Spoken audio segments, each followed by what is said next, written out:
Hi, so tonight I'm making spinach artichoke dip. My 4-year-old absolutely loves it. She thinks it's amazing.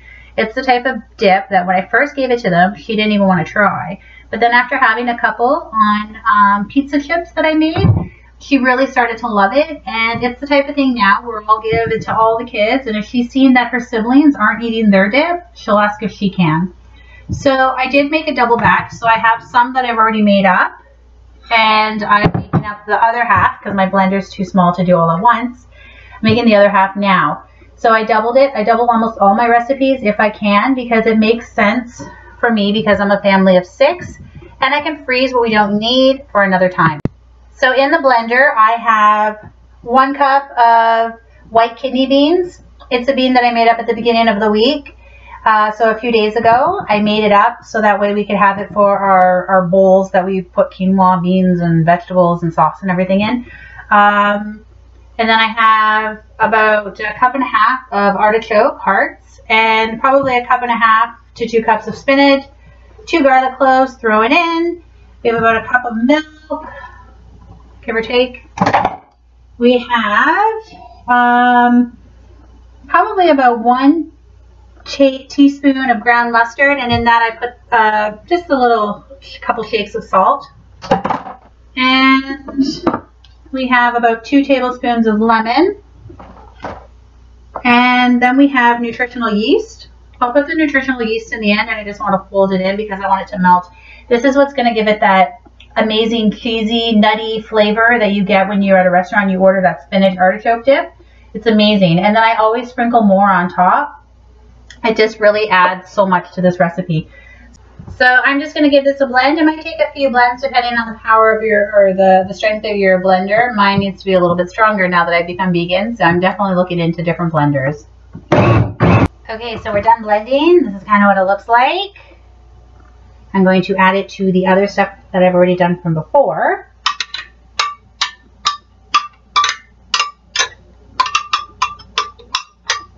I do usually increase the amount of spinach I use because it's a really great place to just pack in that nutrients, those vegetables without them noticing. They're loving the dip anyway, so why not get a little bit more spinach with every bite? So as I said, I'm going to mix in the nutritional yeast. Let me just put this down so you can see kind of what it looks like.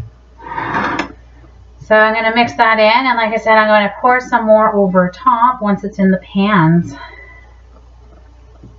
So, let's mix it up. This will melt right in, and this is what adds that yummy, yummy flavor. It won't even taste like it's healthy by the time we're done. It's going to be so great.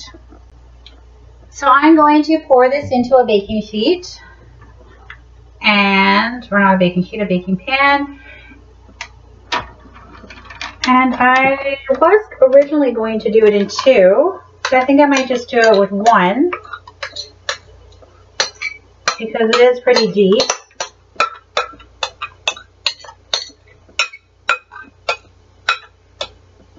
See, that's pretty easy. And then I bought my nutritional yeast at the bulk barn this time. And I am just going to cover the top of this with some nutritional yeast. Yum. Okay, and then I do want to kind of mix it a little bit in, kind of just fold it in.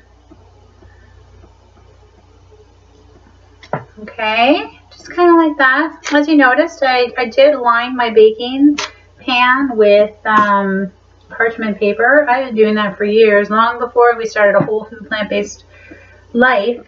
It just makes cleanup so much easier. It makes pulling it out so much easier. All right. There we have it. Oh, I'm feeling in the mood for a bit more, so I'm just going to put a little more on top.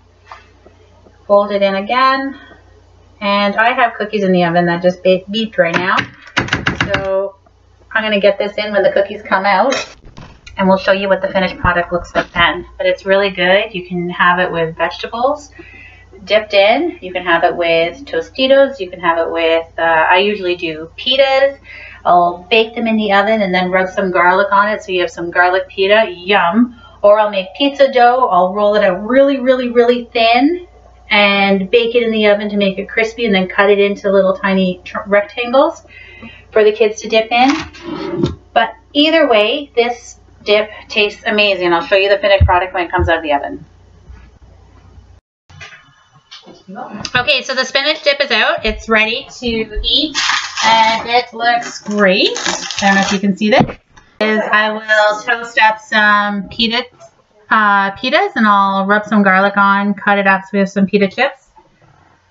Give this a try. Really good. I'm going to post the recipe. Try it. Let me know what you think.